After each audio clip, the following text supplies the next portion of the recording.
All right, that means it's time to get this party started. Hello to all you amazing humans on the other side of the screen. Welcome to today's Marketing Profs webinar.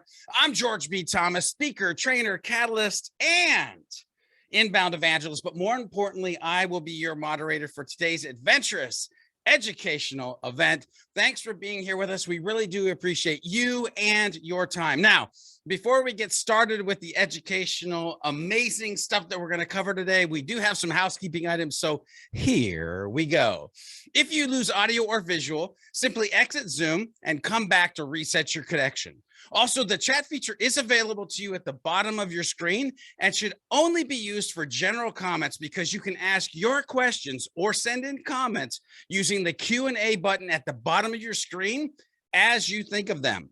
Now, first we'll hear from our speakers and then we'll go into our Q&A session and we'll answer as many questions as possible. So remember, please remember to ask your questions along the way and I'll be collecting them as we go.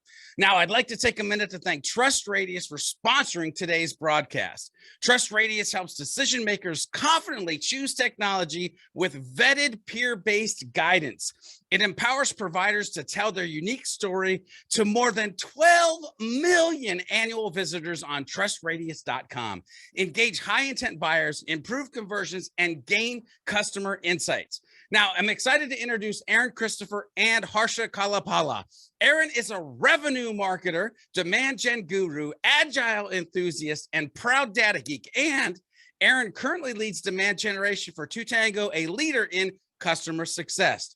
Harsha leads partner and product marketing at Trust Radius, and he's an expert in intent data and go-to-market strategy with extensive experience in, you guessed it, tech. All right, attendees, you're here for how to use customer reviews to drive demand. So Aaron, Harsha, are you guys ready to take it away? Let's go. Thank you. All right, let's have fun then. Thank you. That was awesome. All right, Aaron, excited to see you again. Definitely. I figured you'd be over me by now. We've had a few conversations in the last few months as you know, pertaining to the topic that we're going to dig into. So let's get into it. I'm gonna share my screen real quick. Give me 1 second. Okay, Aaron, are you able to see our faces? Definitely. And thanks for including me here today. No problem. So Aaron, can you go ahead and give yourself, I know we got a really good introduction from George, but in your own words, let's hear about what you do at Tango and a little bit about yourself. Yeah, I am the director of demand generation for Tango. We are a customer success platform, which is awesome, right? It's the perfect fit for this conversation as we really talk about how to leverage our customers and their voice in the marketing process. But I've got a background in digital. I've been doing this for a long time, since longer than digital was a thing, I think. I started my life in the agency world, or started my career in the agency world at BBDO, and realized that maybe TV and radio were kind of a thing of the past. And how do I get into this big digital trend? And jumped in feet first and have kind of done just about everything. And ultimately that landed me into demand generation, or what I look at as revenue marketing, and how do we drive more revenue for our company. Awesome. Well, we're excited to hear from you, and I'm sure the audience here are also excited to learn more about what you've learned in the last few years in this role. I'm Harsha Kalpala. I run product marketing at Trust Radius. You know, Trust Radius is the most trusted review platform, but we really should rebrand and reposition ourselves as a content platform, because that's really the focus and the differentiation of Trust Radius. Is we focus on deep insights and really rich content where buyers come to make decisions.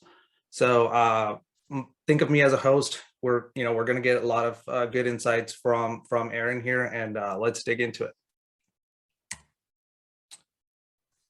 So George is going to help us fire up a poll here real quick. This is a good way for us to see where everybody's at, who's tuning into this conversation.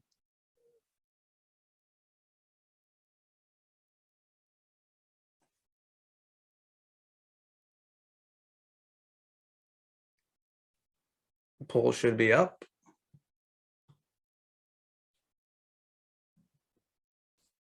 For those of you still being measured with a ruler, things have got to change. Good responses coming in. Man, this is going to be interesting. Yeah, it's kind of fun to watch. I'm really excited to kind of see how it goes back and forth. And what's really funny to me is that demand, pipeline, and revenue are all thought about in different ways, right? Because to me, demand is driving revenue, right? Those things are synonymous. And so it's kind of interesting, the perspective and the words that we use to really talk about what we're trying to drive at the end. Awesome. Well, looks like the poll closed. Is everybody, George, it looks like the results are shared, right? It looks to me like we get to convert a lot of people today, right? It sounds like we've got a lot of people who are focused on lead gen, and it's about more than half of the people that we're talking to today. So I'm excited. I love converting people over to demand gen.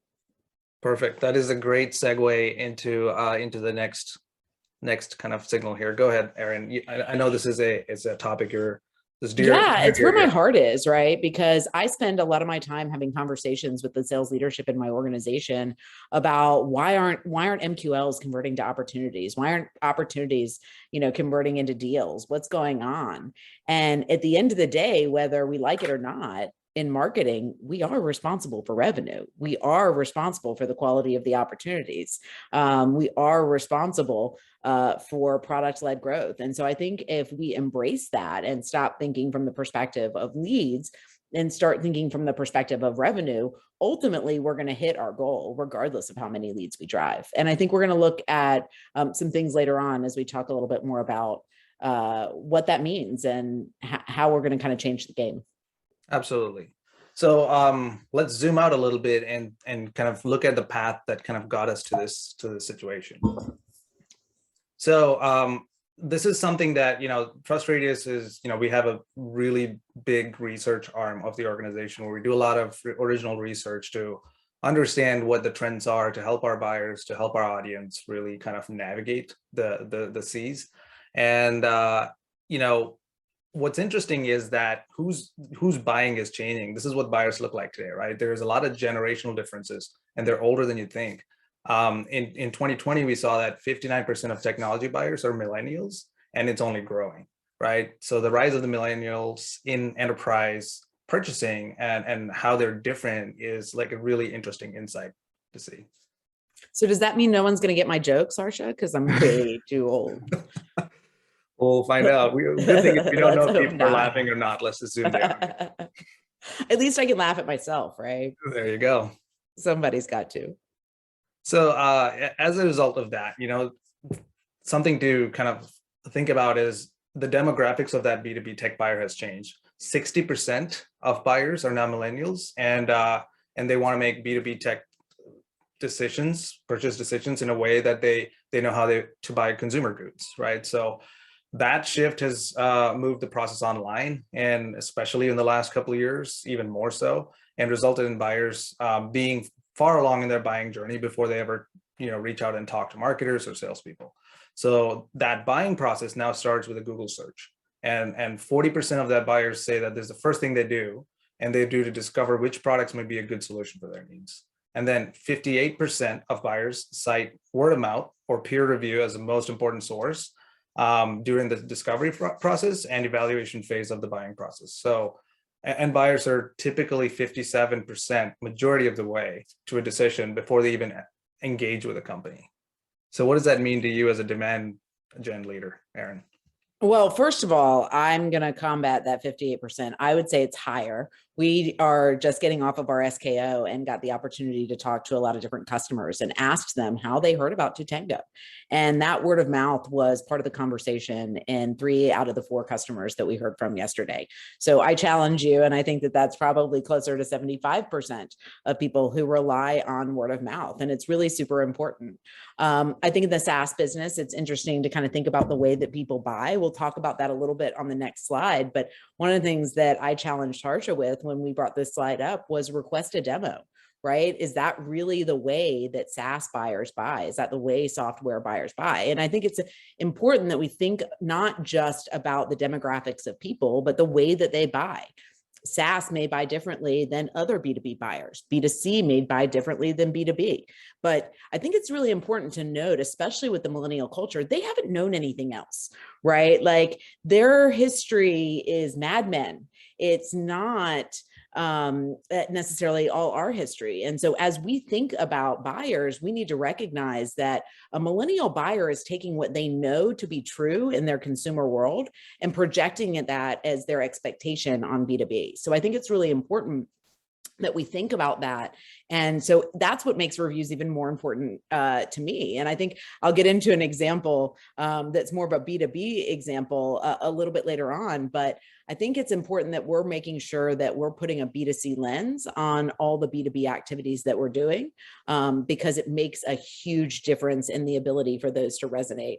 There's a new guy that I love to follow on LinkedIn by the name of Todd Clouser, and I might be butchering this, but he's decided to take TikTok and say, what if marketers did, movie trailers and things like that? And I thought to myself, TikTok for B2B, right?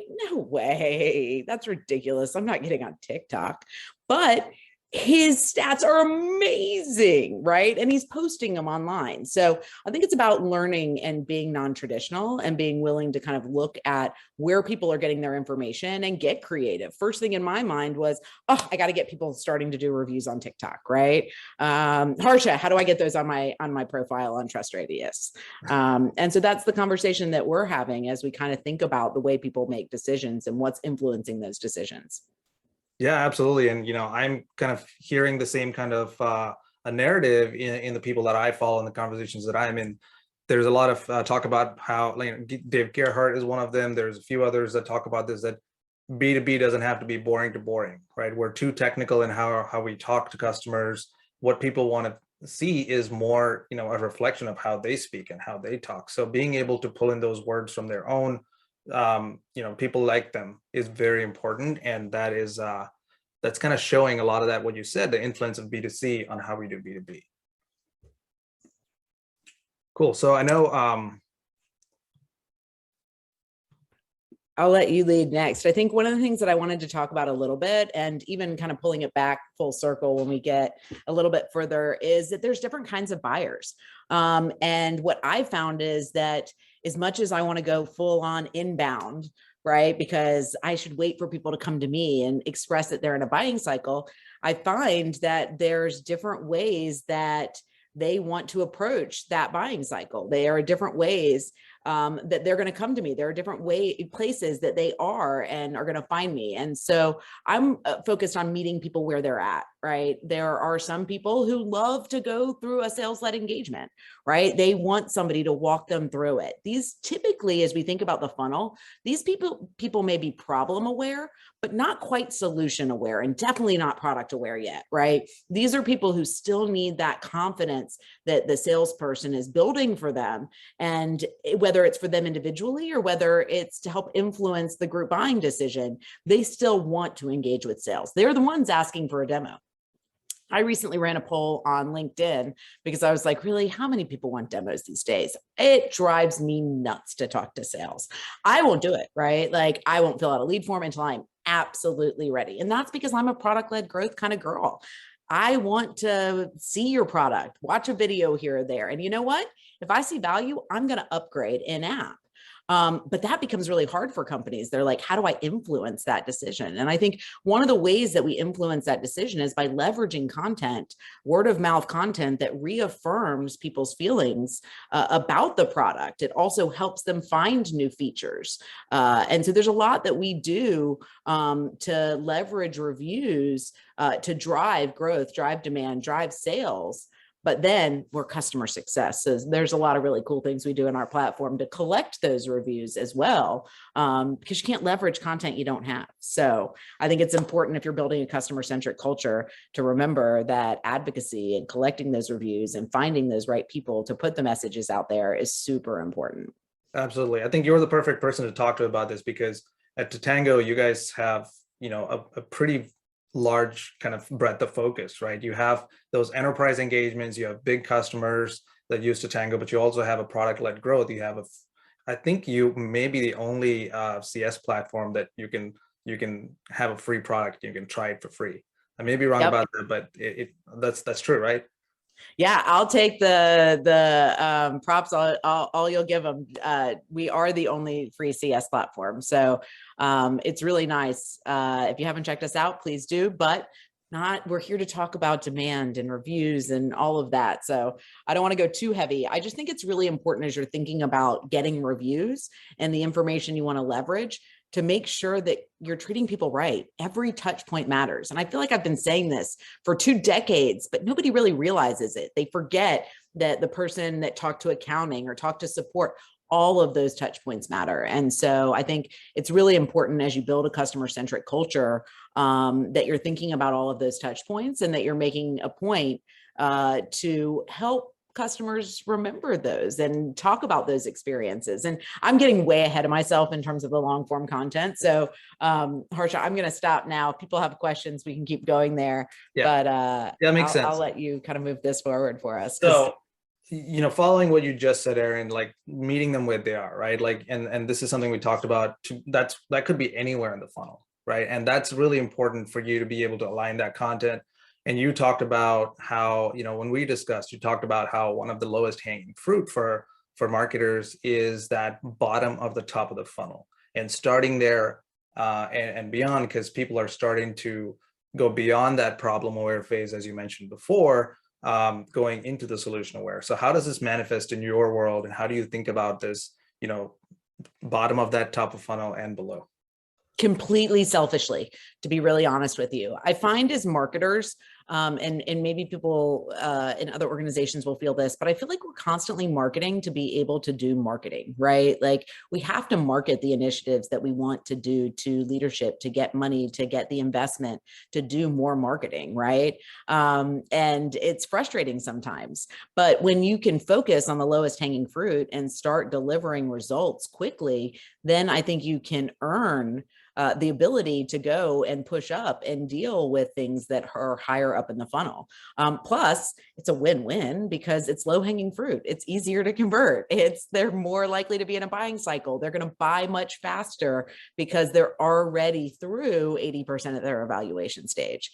And so I think that there's kind of 2 benefits, one for the organization and truthfully, one for me, right? It makes it a lot easier to justify the budget I'm asking for when I can show results quickly. Absolutely. And the reference to here in the diagram on the right side is the buyer intent, right? Intent is driven by content. So where are people going? Where are the buyers going to achieve what outcomes? So there's different roles, different intent providers play, and Bombora is a very common one. We're fans of them. They do a really good job in getting that topic level and brand keywords, search keywords, that kind of stuff. That's really helpful in catching prospects early in their conversations, right? Early in their buying cycle, but they're not really checking out products yet. They're not really comparing. They're not ready to buy. So combining that with other intent data, Stratus provides that intent data. As you can imagine, any review platform, people going to read reviews and compare products are more of that mid to bottom funnel. They're really evaluating products at that point. Definitely. We love that data. And I think as we kind of start to talk through this, it's really important. We're not just thinking about it as a funnel. We're thinking about it as a flywheel, right? This assumes that the funnel assumes that there's a beginning and an end, right? And even if you make it an hourglass, however you want to look at it, there's still a beginning and an end. And we don't see that, right? We see it as a flywheel. And the better we do, the better we do, right?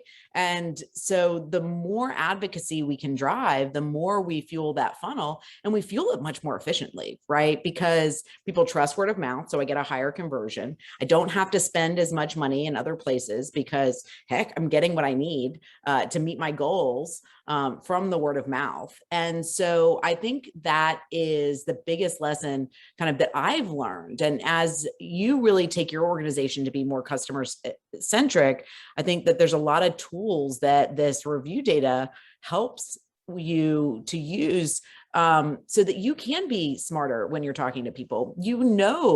what, what function they're interested in. You know what competitors they're looking at. Some of the things that we've done to make sure that we're hyper personalized is pattern matching reference candidates for our sales team. So what does that mean? That means that we take those people who say, ooh, ooh, ooh, ooh, like Epstein, if anybody remembers that reference. And we say, hey guys, we'd love to tap into you. We'd love to have you talk to other prospective customers that are interested in Tango. That helps our sales team close deals. The other is then just matching review content to specific use cases on our landing pages. And I'm going to cheat, Harsha. Can I ask you to skip to some of the pages where we do that? And I think it's really important for us because we're able to go in and say, hey guys, we know that you're interested in onboarding. Let me give you feedback specifically on onboarding. Or I know that you're looking at us and you're looking at our competitors, Gainsight and ShernZero. So let me make sure that I have the right messaging to help you understand the differences between the two and hear from users that have been in a similar situation that you're in. So this is one of my favorites. This is one of our competitor pages. In the SaaS world, people kind of really go at it. There's no more product X where we pretend. We actually are in a pretty cutthroat world, and people have to understand the differences between two different products in a market that oftentimes the buyer sees as commoditized. And so by hearing from real people, getting specific examples, and especially when you get into some of the longer form content, it's really important that it helps people make that distinction. It doesn't just drive demand though. It drives win rate, guys. It means you're going to close more deals. And at the end of the day, we're revenue marketers. So that's what we're here to do. Yeah, speaking of longer form content, I pulled up this one other page as well, Aaron, if this allows me to switch over. Yeah. Where this is your onboarding page for customers, and you have this a really long and rich quote from one of your customers. I know. And the funny thing is I thought that nobody would read this. But as we've started to look in Hotspot, people really do spend time on this quote and they want to read it. They want to understand, one, wait a second, nobody puts long quotes on their website. Why are they putting this long quote there?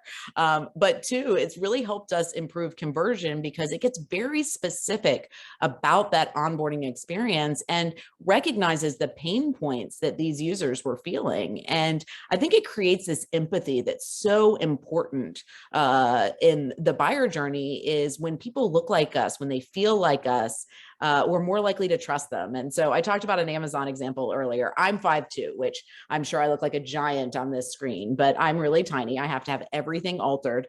And that's really frustrating for me as a buyer. I will not buy anything on Amazon without a picture of somebody wearing that dress. And I want to make sure that that person's my height, my weight, and looks hot. Let's be real. I'm a little vain when it comes to that, but I don't want to buy something that I have to return or that I'm going to look bad in, right? So it's really important to me that that review is hyper personalized for me, because there are tons of really cute outfits out there that I could buy. And I'm like, oh, that looks really good. Put it in my cart, never come back, get 6 form abandonment emails that I never pay attention to, because at the end of the day, is it going to look good on me? I don't know. I'm not sure yet. And so I try to take that experience as a consumer and think about, wait, people are looking at software that way. And it's not a $23 dress on Amazon. It's a $23,000 purchase. Sometimes it could be $100,000 purchase. And so I think it's really important that we are giving people information that's personalized to their need, their use case, their pain points. And when we can do that, we really resonate with people and don't just build demand, we build relationships. We get this, oh, wow, that brand gets me. And I think that that's super, super important. And I think the brands that are doing that successfully in B2C are the ones that are going out there and having influencers come and do exactly what I'm looking for, right? They are modeling the outfits. They're showing what it looks like. They're putting that information out there, and the brands are employing them to do that, or at least giving them free stuff so that they will promote it. And I think that makes a huge difference. I'd be interested to go to Amazon and see what the difference is between products that have influencers promoting them and products that don't, and how effective that is. Yeah, and Aaron, great point. And it kind of ties back to the demand versus lead, right? People that are spending time, that are, you know, engaging more are the ones that are, more towards demand generation, right? This was My actually posted favorite. yesterday by Sam on LinkedIn, just kind of snagged it. It was super relevant to the conversation today. So he talks about how, demand gen versus lead gen, the difference, how the with lead gen focus, you have a lot of top of funnel input, but then it narrows down pretty quick and the output is a lot smaller than what you'd get from a demand gen kind of a point of view.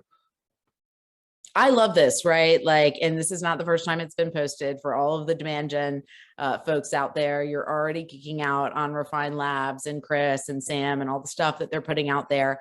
I actually showed this in a meeting with my COO yesterday as I was talking about our strategy, because I think it's a really great way to help people understand exactly what the difference is, right? People are so focused on this big number. And I put the big number in my presentation for SKO today.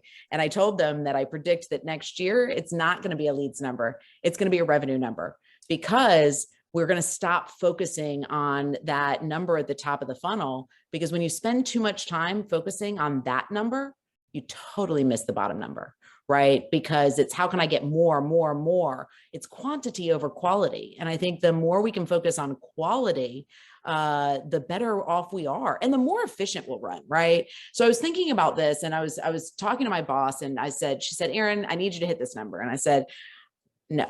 I said, I'll hit that revenue number, but I can't hit that lead number. And she said, why? And I said, because then I would just be pumping leads into a system to feed a sales team, right? And have to grow my sales team to deal with a bunch of junk leads. They're going to be mad at me because they're not going to like the leads, right? And I'm becoming even more inefficient, right? Better word, inefficient, because now I'm buying junk leads to feed a sales team I have to pay. And I've got more that's not converting down funnel. Why, right? Like, it just doesn't make sense to me. So for me, it's about focusing really on that high intent. And how do you do that? And I think buyer intent data, which Harsha showed earlier, is super, super important, right? And the things you can find in it are really interesting. It's not just this company's looking at me. And it's not just that they're looking at these other companies. It's what category are they looking at, right? Are they looking at me in customer success, or are they looking at me in customer journey analytics? Now I know what conversation I should be having with people, right? Whether it's digitally or whether it's in person. And we'll circle back and connect a bit more to that point. So let's dig into how you are leveraging your customers to drive that demand to Tango. Wow, I leverage reviews everywhere. And I said earlier, I'm old, but I come from the era of when REM still played together, and digital really wasn't a thing. And we were taught that it's all about reaffirming purchase intent. I'm one of those weird people who graduated with an advertising degree, by the way. But in advertising, one of the core things about making your ad successful is to make sure that you're reaffirming purchase intent. And that's exactly what reviews do. They reaffirm that purchase intent. So as I think about kind of where I'm going to use it, I use it on my homepage. I use it on my competitor page. You saw I'm using them on my landing pages, but I'm also using it on my sign-up form. Adjacent to my sign-up form to, use our freemium product, there's a quote right there, because I'm never going to stop trying to convince people that other people like me. It really not good. I probably should see a psychiatrist about that. But really, I mean, that's so important, because when you're making these decisions, it's confidence ultimately that is the deal breaker. And so we need to constantly be reinstilling that confidence with people throughout the entire journey. And I'm all for leveraging it all the way through, right? We leverage them in upsells. We leverage them in product reviews, in product updates. So there's so many places that we leverage customer feedback that I just can't name them all. Yeah. And then, as you think about these review platforms that you leverage to bring that feedback to the surface, how do you think about this, having multiple review sites that you work with? I know you work with multiple. I do. Every review site has its place, right? And I wouldn't say that there are two review sites that have an identical audience. I use different review sites for different things. When it comes to really getting long form content that's valuable, when I want specific questions answered, I use Trust Radius. If I want a more pay to play type scenario, there are other players in the market. Some of you might be able to identify them in this graph. G2, it's necessary evil, right? Wait, maybe I shouldn't put it that way, but you can't escape it. And that's in any industry. So if these aren't your review sites, then there might be other review sites that are in your industry. Maybe it's Google, maybe it's Trustpilot. We love Trustpilot. Those are all platforms that are going to provide insight and feedback. And so you can't ignore any of them, right? If you've never gone into reputationmanagement.com, go in, right? Put your company's name in, see how people are talking about you, right? It's not just review sites, but I think as you're developing a strategy and really trying to be targeted and be smart, it's about picking the right review sites for your goal. If I am a lead gen person, I am going Capterra all the way. But if I want to drive revenue, plug for Trust Radius, because at the end of the day, that's the difference for me, is it better fits my goals. Does it mean that, yes, Harsh is going to tell you it's better than everybody else. Does it mean that it is perfect for everyone? No. Again, meet people where they're at. It's got to be that right fit. And I think that's what's so important about moving forward. And it's what moved us out of the Mad Men years, right? We don't have to talk to everybody. We just want to talk to the people who are the right people for our product or our solution. Absolutely, Aaron. And it's, I wouldn't say it's better in all angles, right? You got to understand your context. What are you trying to achieve? And then objectively look at which review platform is going to give you that value. And a lot of times it's multiple. You have to look at different angles. And, as a consumer, you don't just go look at one place where there's reviews. You do your research, you go to multiple touch points, and you have to, as a vendor, it's difficult to do, but you have to kind of prioritize those and see which one's giving you more value and go build your presence there. So definitely. And I would say that I think we're suspicious as marketing people, right? We know we can go out there and buy reviews. We know that that is a possibility. And so as just professionals in this industry, we are much more suspect, and that need to search around. And it's not just these review sites, right? You should be going out and getting reviews from your customers. You should be doing testimonials. One of my favorite places to get reviews is webinars. We do customer success story webinars. Great reviews. And guess what? You're leveraging content to get more out of it. If I can teach marketing people one thing, it is that a single asset shouldn't only do one thing, right? If you truly want to be efficient, get the most out of everything that you do. Just like I said, I use these reviews in lots and lots of different places. Yeah. And so let's dig into that a bit more. How do you think about, using that content from customers? Well, like we said before, it's about personalization, right? It's about the right message in the right place for the right people. I think that it's about, but how do you get that, right? And that's something that's really important to us at 2Tango, is how do we tap into our loyal customers and get them to give feedback that is relevant, right? We've got lots of different reviews, but is anybody reviewing our new customer experience canvas? No. Oh, okay. Well, we use really cool things in our app to see, okay, who's using our product experience or our customer experience canvas? Let me talk to them. Let me ask them to give us a review, and let me ask how we're doing with our customer experience tools. And because I can create custom questions, and because I can create these custom experiences for people, I can get the right feedback on the right tool, right? So it all has to work together. You have to know how you're going to use things in the end to make sure the strategy around collecting it is in place in the beginning. So when we discussed, you mentioned these three things, right? You talked about driving differentiation, right? Everybody looks and sounds the same. Even with a lot of review sites, you go there, everybody's got, like, you can, it's not just one vendor that has a 5-star review. There's a lot of them. So how do you then make a decision? and how do you differentiate between them? That's where you look for the long form content. You've already kind of touched on that with what you well, guys and custom questions, right? Like, I think that's really important for us, Harsha.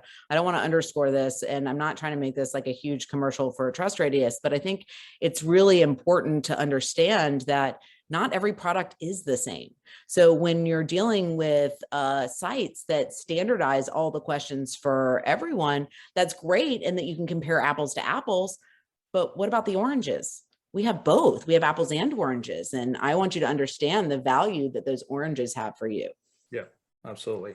So let's dig into that. So the differentiation aspect, finding apples and oranges, right? So one thing I'll point out is this is part of the research that we published, is that when you look at what buyers really care about and what vendors think buyers care about, there's a difference there, right? This is what I talked about. Product score, vendors put overemphasis on it. There's 34% of vendors believe product score is more important, and buyers only 15% of care enough about it, right? So more of them focus on review content because, as you said, you bring out all the warts and all, right? Like all the aspects, and it's not necessarily that a 4 out of 5 star review is a bad product. It's, you got to look at the details and what works for you. Now, on the right side here is one of your reviews.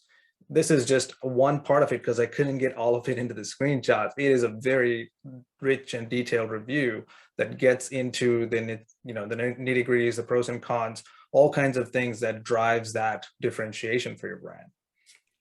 Yes, if you're thinking about buying Tutango, go read this review because it is incredible, right? And it's genuine and it's authentic. And I think that's the difference between I don't know. We talked about this, Harsha, and I think we've got various different ways of thinking about the difference between demand gen and lead gen.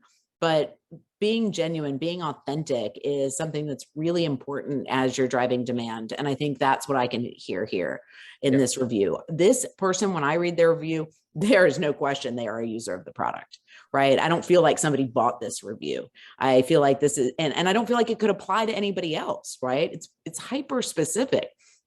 And it shows the good and the bad. We got a 10, right? Yeah. But that being said, it's not perfect. It's honest. And people want honesty. They want authenticity. And I think that to me is the most important piece here. We've talked a little bit about the custom questions and being able to have it hyper personalized, et cetera. But at the end of the day, I want to be able to trust what I'm hearing. And I can't get a video of somebody using the software. Like I might get somebody wearing that little dress to see how good they look in it. Right. But to me, this is the same thing, right? I need all of these words because I don't get that picture. I need 1,000 words, or what this guy put in here, which may be like 20,000. It was a pretty, it's a really long one. So we talked about, this kind of going back is where we skipped ahead and looked at some of those reviews that you use on our site. You mentioned that this one on the left is one of your favorite reviews, but this is another example. This is on your homepage, correct? Yeah. And I just love it because people get so creative in their titles, right? Like it only takes one to Tutango. It's hard having a brand name like Tutango.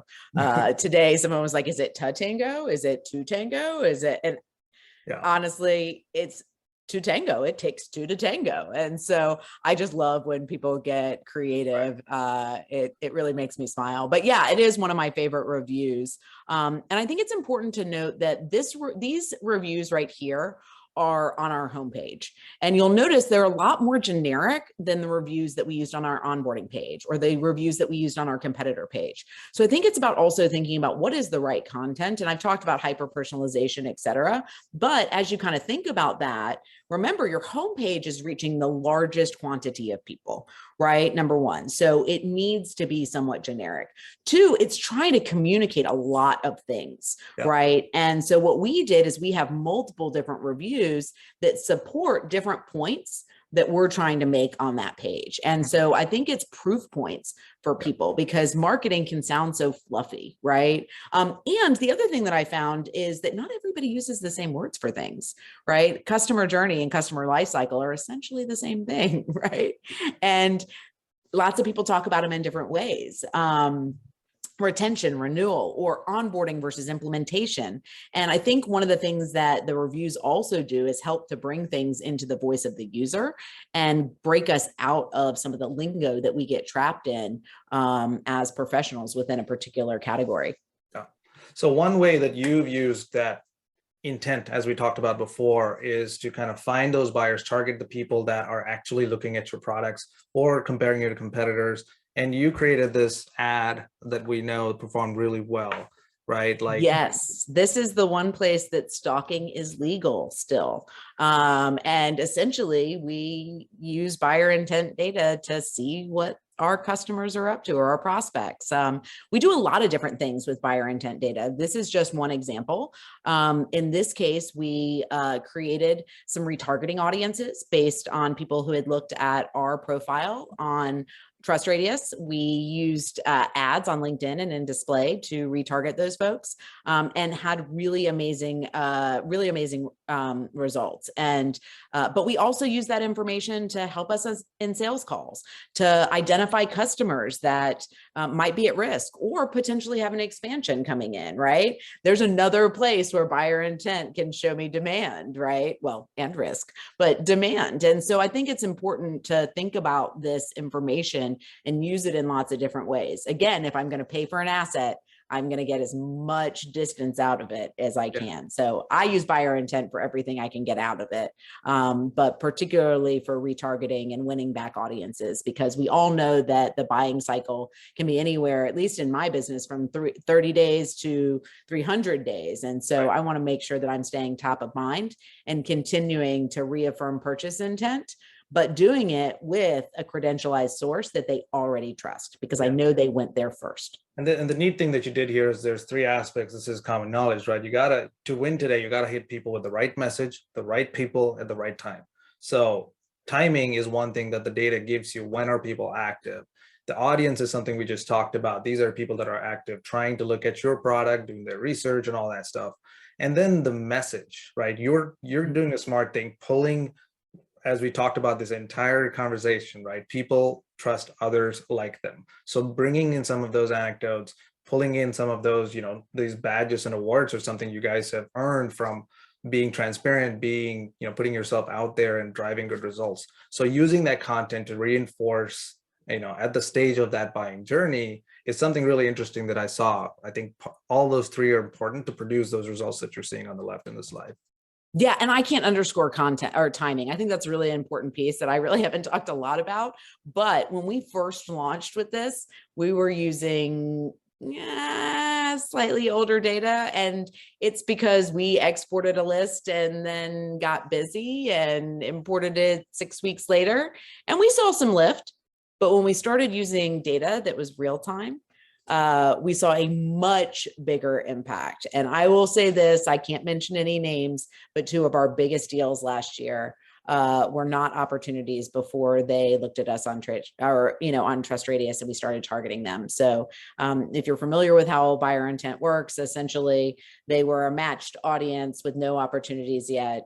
We started marketing to them, and we had some really incredible closed deals this last year. So you got my vote of confidence. I'm going to keep using it. I'm going to keep buying it. And I'm just so grateful that review sites are out there to help me do my job.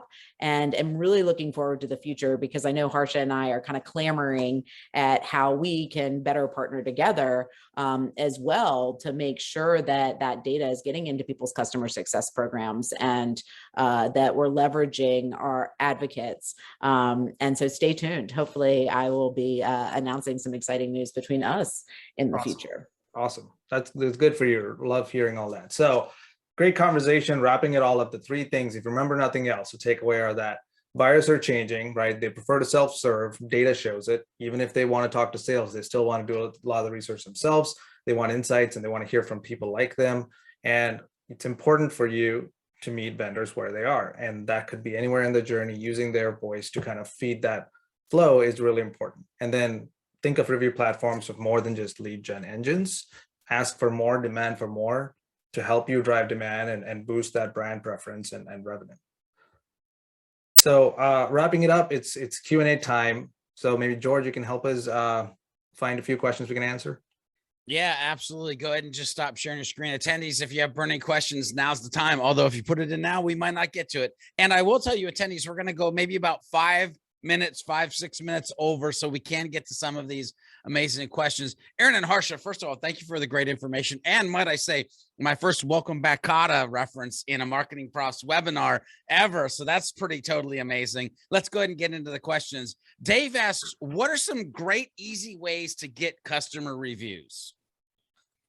What we do is we look at how people are using our product, right? And we reach out to them and we flatter them. I mean, everybody wants to be told they're beautiful and they're a super user. And so we try to use language that makes them feel empowered and like that they are special.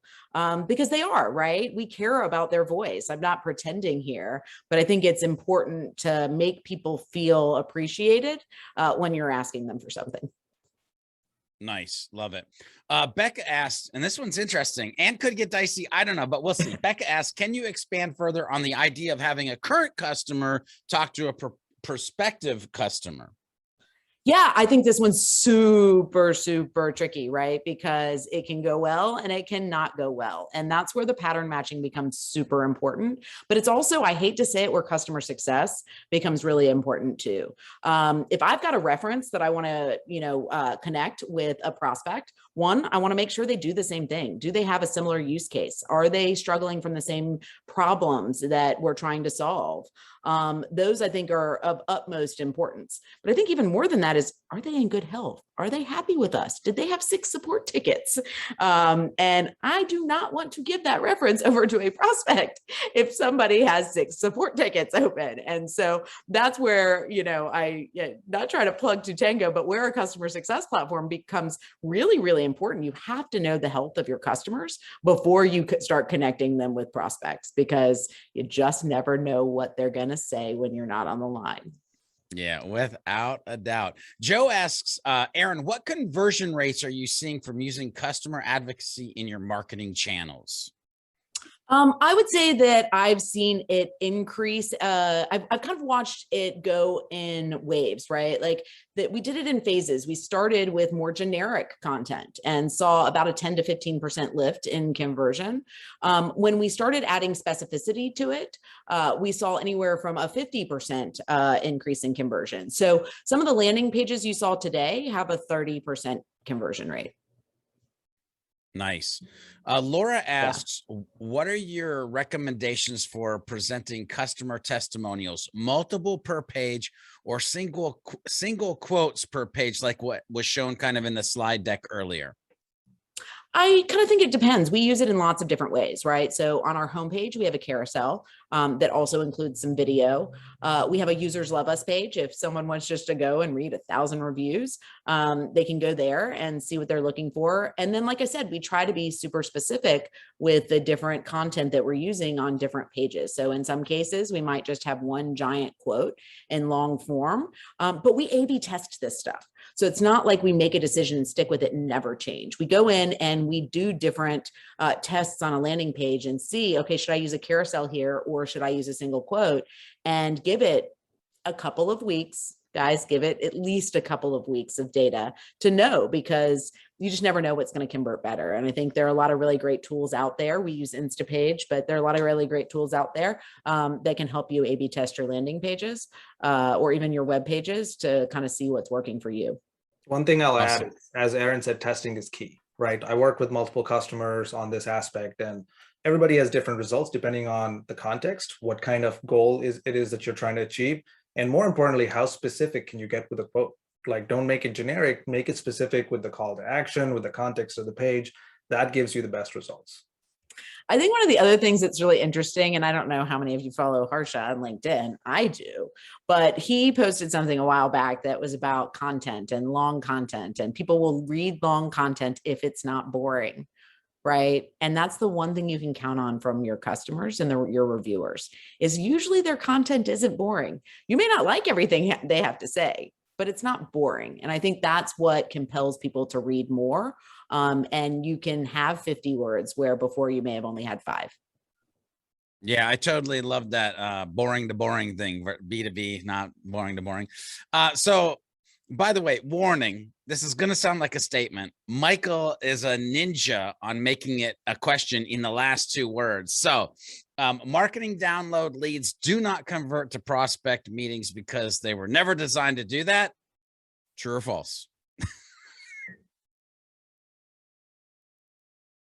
What are your thoughts? Oh, you're muted, Aaron. Oop. And true and false, is that a fair one to say?